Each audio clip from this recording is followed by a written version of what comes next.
Hey, it's Matt from Hidden Machine, and I'm back with another installment in our Remedy Connected Universe series. These videos are taken from a larger video that was published late last year, a 3-hour-long breakdown and analysis of everything pertaining to the RCU. This video has me talking about it at the beginning of the video, but then I take a piece of that old video and I present it to you here in a smaller, more digestible chunk. Now today is actually the longest video in the series, coming in at about 36, almost 40 minutes, but I couldn't break it down any further. This is where things start to get really, really dense. We're going to talk about the 2 DLC episodes for Control, that is the Foundation and AWE. Now, if you've been playing Remedy games for a minute, you might recognize that phrase AWE from a game called Quantum Break, which came out in 2016. But if you're a very attentive Remedy fan, or if you've been watching these videos, you'll know that phrase first appeared all the way back in 2012. And if you want to know more about that, how the events of 2012 and 2010 with Alan Wake and all its supplemental materials that came out online, and both online and in print actually, we got a great video for you. It's another video in this series where I break down how the seeds were planted for Control all the way back then. And it's all connected. It's all connected. And if you want to know more, be sure to check out the other videos in this series. But today, this is going to be a deep one. This is our longest one yet. This is going to talk about both the DLCs and how it all connects back. How does AWE connect to Alan Wake? Well, obviously, we know Alan Wake appears in AWE. He was in the trailer briefly. People knew it immediately. People even thought like, oh, Alan Wake expansion? You know, it's right there. It's very obvious. However, there's a lot of stuff that is a lot more subtle, and even some hidden Easter egg type stuff that really elaborates on the connections even more than is initially apparent to the player. So there's a lot to get into. I'm going to stop talking about it. We have one more video to go after all this. Thanks for watching this series so far, and let's get into it. Control received 2 DLC expansions, titled AWE and the Foundation. The Foundation DLC brings Jesse to the actual foundation of the oldest house. This expansion introduces a few new mechanics that are specific to the Foundation area, and it greatly expands on the history of the FBC and the oldest house. It also offers us more insight into how the board works, and just who the board might actually be. A full breakdown of the FBC's history and relationship to the board and the oldest house would take more time than we have here in this video, but it's a very intriguing topic and a great example of Remedy's ability to create compelling worlds. The AWE DLC, which stands for Altered World Event, or as some people have suggested, the Alan Wake expansion, deals with the FBC's investigation into what happened in Bright Falls back in 2010. Although Control's base game contained a few nods to Alan Wake here and there, this DLC is where the floodgates really open up. Throughout Control's campaign, Jesse will visit a location called the Ocean View Motel. The exact nature of this location, like many things in Control, isn't totally made clear to us. However, we do know that the motel acts as a sort of hub, with different doors in the building leading to different dimensions. In the motel, there's a hallway with 6 doors, and each of these doors bear a different symbol. Before Jesse became the director, the Bureau had only ever been able to open one of these doors. It was documented that at some point, someone slipped a piece of paper into the hallway from underneath the door with a spiral symbol. This page was identified as an altered item and brought back to the FBC. Altered items are generally stored in a section of the oldest house called the Panopticon.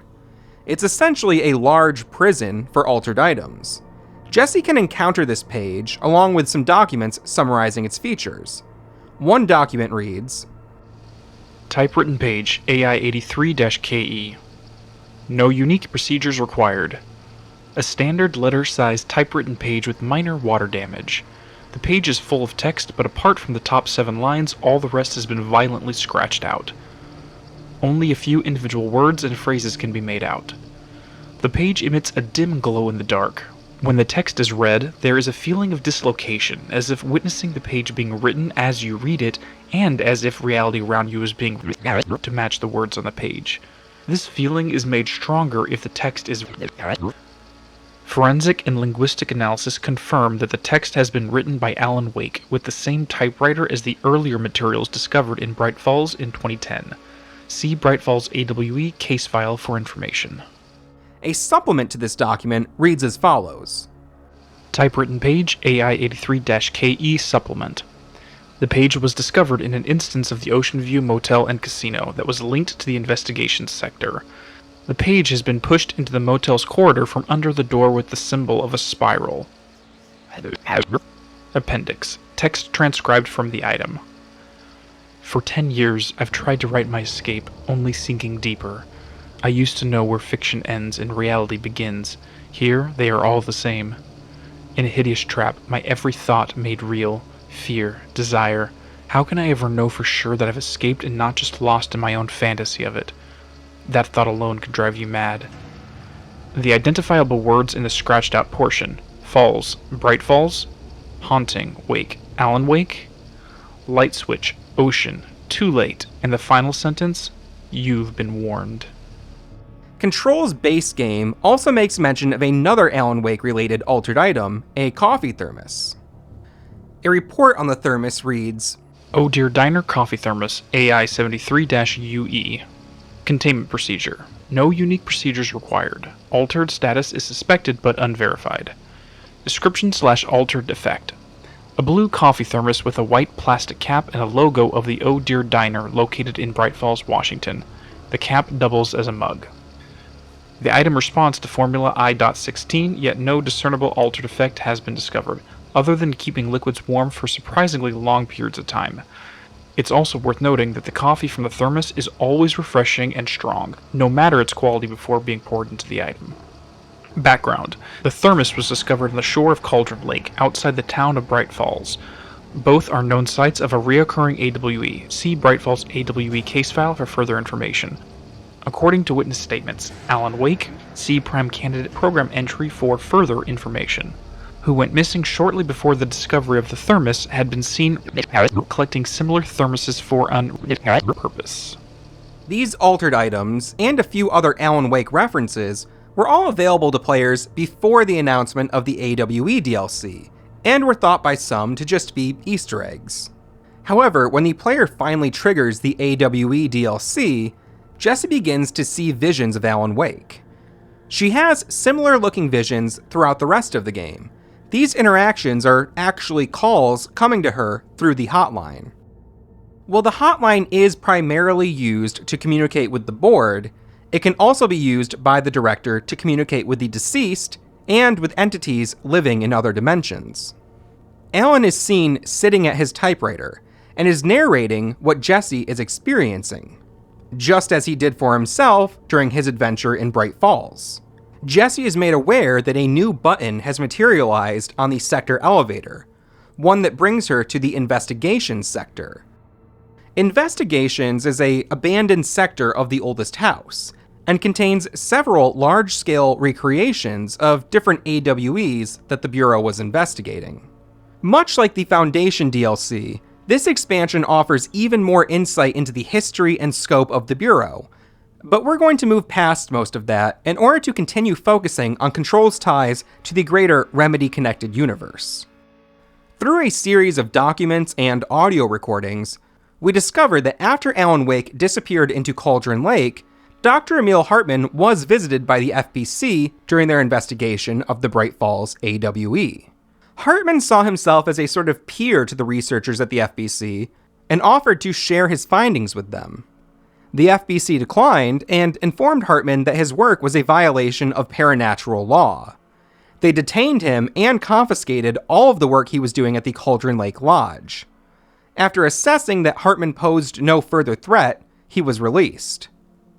Having lost all of his work, Hartman decided that the only path forward would be to dive into Cauldron Lake and immerse himself in the dark place. He felt that he was better equipped to handle it than both Thomas Zane and Alan Wake. And he was wrong. Hartman emerged from the lake as a sort of taken version of himself. He was captured by the FBC and was held in the Bright Falls AWE area of the Investigations sector, rather than in the Panopticon. During their investigation, the FBC brought in Alice Wake for some interviews. She mentioned seeing a nightmarish version of her lost husband, one who was averse to light. We can only assume that this was none other than Mr. Scratch. The presence of Alice Wake seemed to awaken something within Hartman, and he escaped, going on a rampage that caused the FBC to shut down and close off the entire investigations sector. When the Hiss resonance found its way into the investigations sector, Hartman underwent another transformation, becoming warped and stretched into a horrific monster. Inevitably, Jesse faces and defeats the thing that was Hartman, allowing for the investigation sector to be reopened. As the DLC episode comes to a close, the FBC receives an alert of another AWE occurring in the Cauldron Lake region. However, the date for it is several years in the future. We then get another peek behind the spiral door and hear Alan's voice.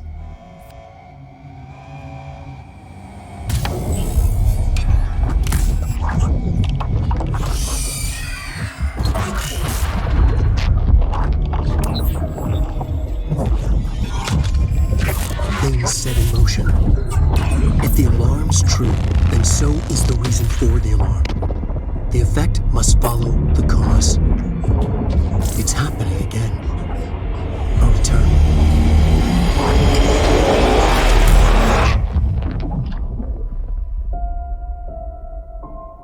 You have been warned. This clearly indicates that a future Remedy game will see a return to Bright Falls and Cauldron Lake, and that the FBC is keeping an eye on the situation. However, this is only the top layer of Control's ties to Alan Wake. Throughout the DLC, we get several of these hotline calls from Alan. Alan continues to narrate Jesse's experiences, but also discusses his attempts at escaping the dark place. Alan mentions that he needs a hero, and that a hero needs a crisis. He mentions a story about a government agency, and how he needed to infuse it with some alien force mimicking human intelligence. He takes some writing, he cuts it up and throws it into a shoebox, and then rearranges the words and phrases to create a Dadaist poem. This poem is the Hiss incantation. Wake created the words that the Hiss are repeating throughout the oldest house. Wake's influences on the events of Control become even more alarming when we discover a screenplay for an episode of Night Springs penned by Alan Wake. It turns out that at some point in time, the FBC purchased the rights to the Night Springs TV series and rebooted it. The FBC has a sort of propaganda wing that uses different types of media to influence the public's perception of AWEs and the paranatural. The particular script in question here appeared mysteriously at the oldest house after the FBC had already acquired the rights to the show. The episode is called Over the Threshold Darkly and is set within a secret lab at the Federal Bureau of Night Springs. The screenplay approximates the expeditions into Slidescape 36, the tension between Dr. Darling and Director Trench, Trench being corrupted by the Hiss, and Trench's death. The discovery of these writings led some fans to believe that the entirety of Control, including the FBC, the Hiss, and Jesse Faden, had all been written by Alan Wake, and that understanding cheapened the entire experience for them. Now, I can't blame someone for feeling that way, but I think those perceptions are based on an incomplete understanding of Alan's powers. It's been stated by people from Remedy that Alan Wake can't just create reality, he can only influence it. For his powers to work, his writings have to use things that already exist, and from there, where there are weak points in reality, he can push through his creative will. While the topic is still up for debate, it's my belief that Alan Wake did not create the Hiss. However, he did create the Hiss incantation. In the same ways that the HRAs amplify the Hedron resonance, it's my opinion that the Hiss incantation is an amplifier for the Hiss resonance. Regardless, it doesn't seem possible to me that Alan Wake could have created the FBC or Jesse Faden. Wake needed a hero, and Jesse was in a position to become that hero. He could write things along the way to hope to guide her to certain conclusions or actions, but he can't interfere with anyone's free will. What he writes has to make sense for his characters, and has to work within the logic and limitations of the people and places he writes about. Alan is calling out to Jesse Faden for help, but he can't force her to help him. When he first makes contact with Jesse, Polaris is aware of Wake as well, and doesn't see him as any sort of threat. The game makes a point to note this, and also notes the contrast in Polaris' reaction to the hiss resonance. The hiss works to create a hive mind that is void of any free will, whereas Alan's powers in the Dark Place cannot threaten free will. It should be said that a lot of what I'm discussing right now is open to interpretation, and many of the questions that are debated and left unanswered will likely be addressed in future Remedy games. The game describes director Zachariah Trench as a man who was already somewhat skeptical of the Bureau before becoming director. He never really wanted the director position in the first place. The work began to eat away at him, even before his exposure to the hiss. Given his agitated state, it seems feasible that he would be more susceptible to Wake's suggestions. The whole concept is detailed in this transmission from Alan Wake. I've written and rewritten, deconstructed, reconstructed, experimented with different voices, changed the style, changed myself, forgotten the language, relearned the language. Have I been here before? Gone down this path before? The darkness wants to hide the past to make me lose my way. You must know where you've been to know where you're going. I trust what I read on these pages. I wrote them for a reason. My notes to myself. The only way to make progress, recap, then write more. The style then. Lose the fat. Make it clear. Ugly. Functional. Present. Be blunt. Only the brutal truth. Cut through the reality, tear it apart, rewrite it. Be clever, make them do the work, form the image in their minds. They make it, you just imply. Incept. They're drawn to the mystery, obsessed. You set it up, they put it together. Their interpretation, and there's only one because you give them no choice. And they believe in it. Because it's theirs now. So in summary, no, Alan Wake did not create all of the events of Control, but he did have a hand in guiding some of them, although he could only do this when people let him do it. Admittedly, all of the nuances here are a bit murky, and I don't want fans of Control feeling like the entire story and Jesse's journey and emotions were simply retconned into becoming the work of Alan Wake when the AWE DLC came out. As I've mentioned, throughout AWE, we get a handful of cutscenes that give us a peek behind the spiral door. One in particular is very confusing at first, but it does work to tie the game even deeper into the Remedy connected universe. This feels familiar. I can't seem to... I've forgotten it. I'm sorry. My name is Alan Wake.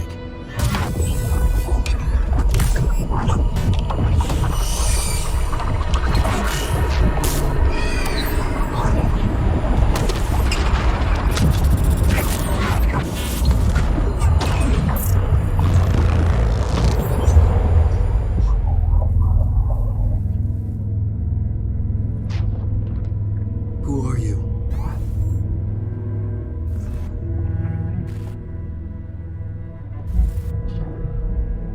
Who are you? Do I know you? I'm your friend Tom. Tom Zane. There's nothing to worry about. Tom. The poet. The diver. You look different. That was just a role. A character. The protagonist I played in my old film. I'm a filmmaker. An auteur like yourself. We're working on this together, remember? An artistic collaboration.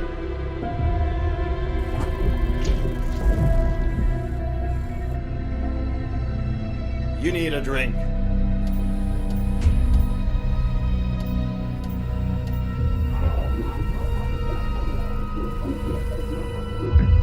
Hippies.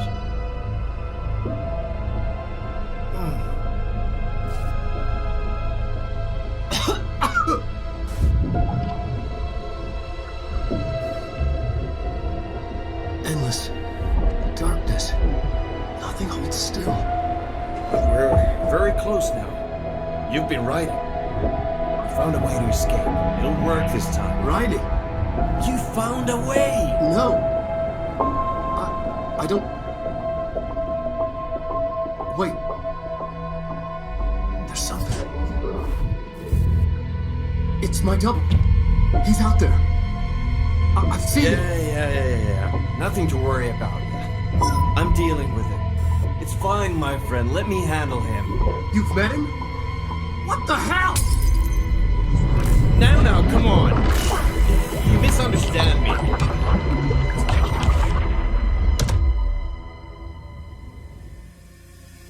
In this scene, Zane, for some reason, appears as an Alan Wake doppelganger, although he does have a voice that is different from Alan's. He says that the diver was just a role he played in one of his films. He says that he's a filmmaker, an auteur like Alan. An auteur filmmaker is one whose personal influence and control over a film is so great that they're regarded as the author of the film. It's unclear if Zane means this literally, as if he's suggesting that Alan Wake is also a filmmaker, or if he's just suggesting that Alan is a powerful creative force. In the projection room at the drive-in theater in Alan Wake's American Nightmare, we see a movie poster that reads Tom the Poet, a pinprick of light in an ocean of darkness. This same poster appears in the opening tutorial of Alan Wake. And in Alan Wake Remastered, the poster has been reworked to be even more explicitly a Tom the Poet movie poster. What this truly means has yet to be revealed, but it's an intriguing connection that I'm sure Remedy will explore soon enough. Thomas Zane says that he and Alan Wake are working together, which ties back into a fan theory that started showing up online all the way back in 2010. The theory suggests that the events of the first Alan Wake game were being co-written by Alan Wake and Thomas Zane. Things like the appearance of the clicker at the end of the game do seem to suggest that Zane is in some way influencing Wake's reality, but it's really something that we can only speculate on at this point. This scene also makes mention of Mr. Scratch, and Zane is once again somewhat dismissive about Mr. Scratch and his activities in reality, just like he was at the end of Alan Wake.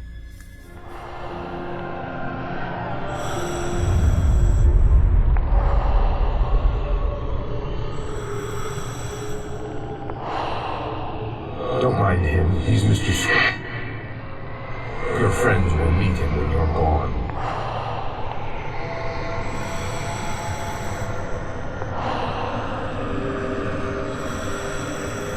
Use the clicker. In Alan Wake Illuminated, which is a making-of companion piece to Alan Wake, we learn that Remedy had a rather involved backstory prepared for Thomas Zane, but decided that he worked better as a more mysterious figure. Again, these threads will likely be addressed in a future game, but that doesn't mean that there aren't already clues available to start piecing this puzzle together. Control also makes mention of Alex Casey.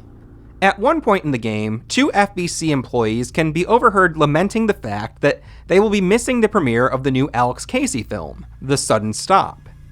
American Nightmare also featured an Alex Casey movie poster, so we know that Alex Casey exists as a fictional character in Control's reality. However, we eventually find out that an FBI agent named Alex Casey has requested copies of all of the FBC's files regarding the Bright Falls AWE. The FBC notes that this is strange considering that Alex Casey is the name of the protagonist in Alan Wake's most famous books. If we go back to the Return video featured in Quantum Break, we can see that Alex Casey is working as an FBI agent. It's too early at the time of making this video to truly understand what this all means, but the pieces are in place for Alex Casey to be a significant character in an upcoming Remedy game, a move that would really bring the Remedy Connected Universe full circle. Alan Wake Remastered also features some newly added content in the form of a series of videos, very similar to the hotline call videos found in Control. They can be accessed by scanning a number of QR codes found throughout the game. These videos focus on Alan Wake's connection to Alex Casey, and while Alan's message in the videos is rather cryptic, it does seem to suggest that Alex Casey will be meeting with Alan Wake in the near future. Another link between Control and Alan Wake is the fact that Jesse Faden is somehow aware of the poetry of Thomas Zane. At some point after the ordinary AWE, Jesse was institutionalized.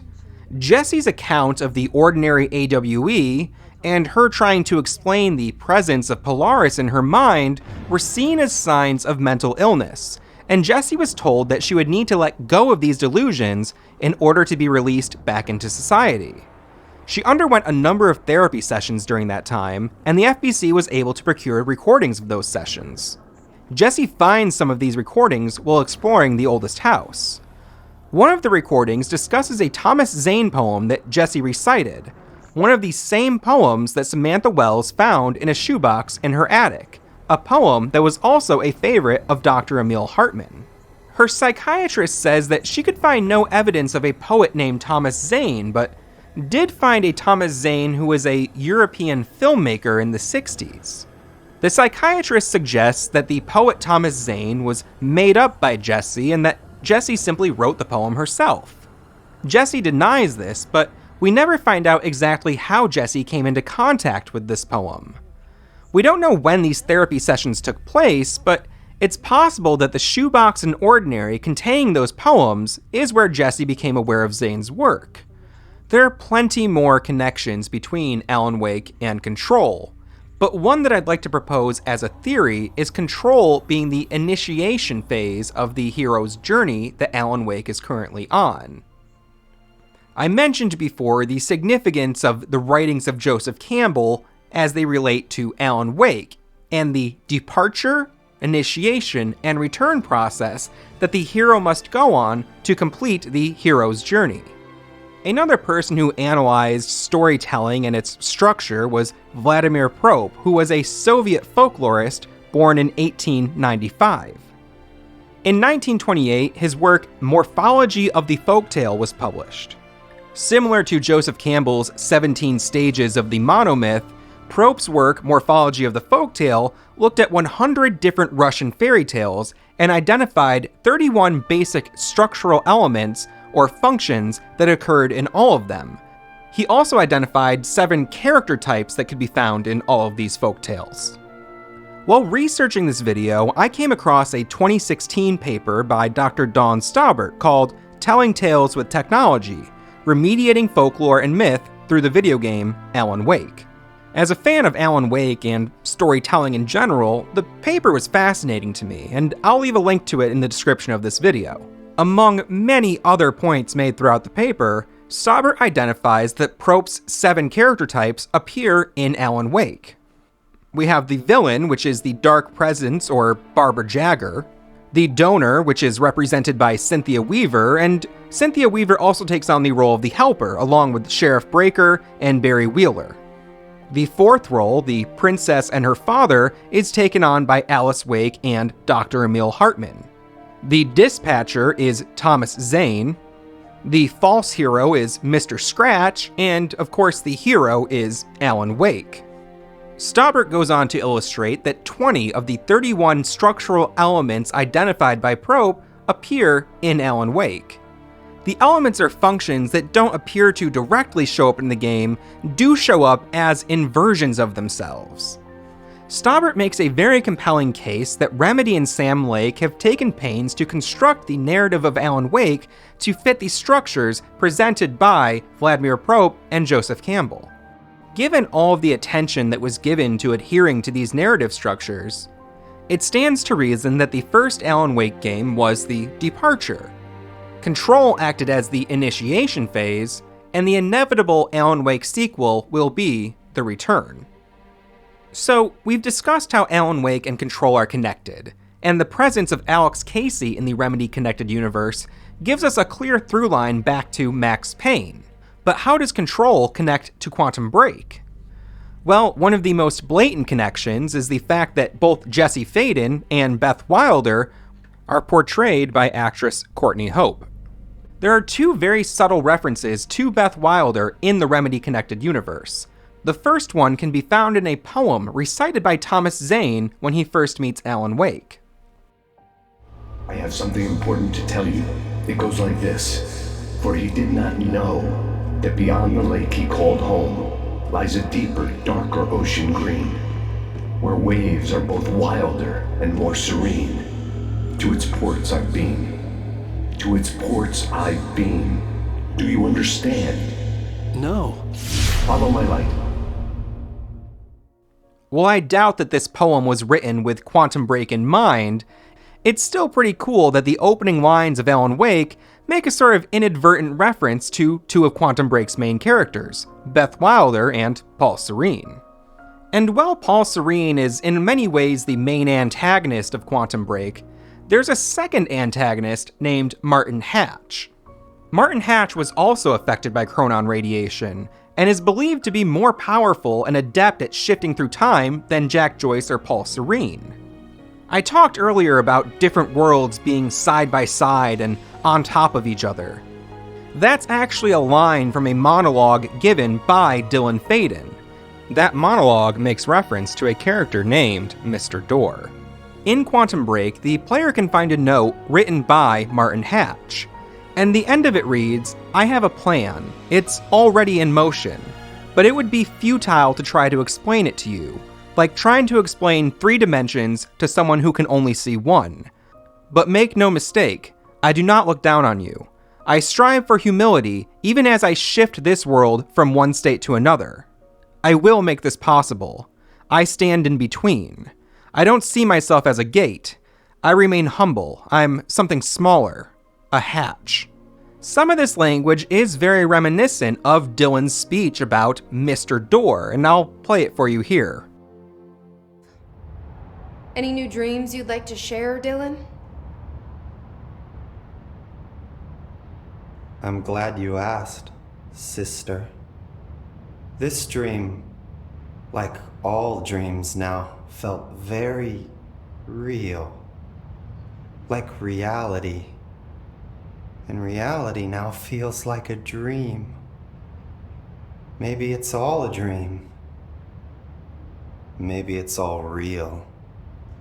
Dream where my brother endlessly tells me about his dreams. I was in a dark place, and there was a dark man there. His name was Mr. Door, and he told me that there are many worlds, side by side, on top of each other, some inside of others. In one world, there was a writer who wrote a story about a cop. In another world, the cop was real. Door said he himself was in all of them at the same time, endlessly shifting between them. I asked him how I could reach these worlds. I wanted to bring the hiss there. But he didn't want to help me. He didn't like the idea. What did he know? Well, I can obviously only speculate. I do like to think that this Mr. Door that Dylan is referring to is a stand-in or echo of Martin Hatch, similar to how Alex Casey is a stand-in or echo for Max Payne. The other reference to Beth Wilder that can be found in the Remedy Connected universe is one that I think is up for debate. While exploring the oldest house, Jesse learns that the FBC had been surveilling her for years. She finds a number of documents, recordings, and photographs regarding this surveillance. One photograph in particular shows Jesse Faden sitting at a table with a character who looks, from the back, a lot like Beth Wilder. In Quantum Break, Beth goes on a very difficult journey through time that we don't get to experience firsthand. We know that at one point in her travels through time, she meets a version of herself.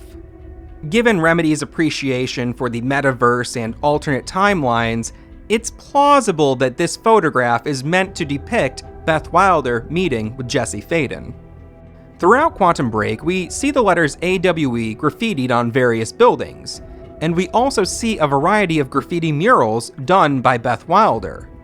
While the game never really gives a clear explanation of the AWE graffiti, it is interesting to think that someone in the Quantum Break universe is aware of Altered World events and is attempting to spread that knowledge to the public in one way or another.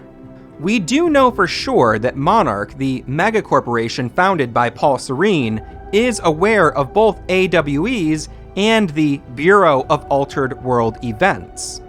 You may remember that in the This House of Dreams blog, the federal agents that showed up to Samantha Wells' house had badges that read AWE. If you're wondering why they didn't have FBC badges, well, that's because up until a certain point, Remedy was referring to the Bureau as the Bureau of Altered World Events, thus the AWE badges. In 2015, Remedy took out a copyright on this name, but at some point in the development of Control, the name of the organization was obviously switched. But going back to Monarch, there are documents found in Quantum Break suggesting that there are conspiracy theories online attempting to link Monarch to a secret government agency, the Bureau of Altered World Events. This is getting highly theoretical at this point and is more of the implied connected universe rather than the official canonical Remedy connected universe. But if we look at Alex Casey's research in the return video found at the beginning of Quantum Break, we see a box containing a statue of a ram. There's an interesting classified Monarch document that the player can find regarding this ram statue. Given what we know about altered items and Quantum Break's links to Control, I think it's plausible that this ram statue is an altered item. The document says that Paul Serene ordered a ram statuette to be transported to the Monarch headquarters. Two members of the Safeguard unit transporting the statuette killed each other while attempting to steal it. Monarch employees take selfies posing with the ram and they start to trend on social media. After this, the state of Utah initiates legal proceedings against Monarch, which sparks a sudden spike in the dairy product commodities market. This chain of events is what's known as a ripple. It's essentially cause and effect. You see, the cause is the pebble, and that pebble causes a ripple. It's through his chronon radiation powers and perception that Paul Serene is able to use these ripples to his advantage. The ram statue continues to appear throughout Quantum Break and in some of its marketing materials. It's also worth mentioning that the countermeasure from Quantum Break does bear a resemblance to Hedron from Control. Well, unfortunately, I don't think we're going to see any of these Quantum Break theories responded to or followed up on in any future games directly. It's still fun to think about, and the possibility of more Quantum Break-related stand-in characters or echoes appearing in future Remedy games is an exciting prospect.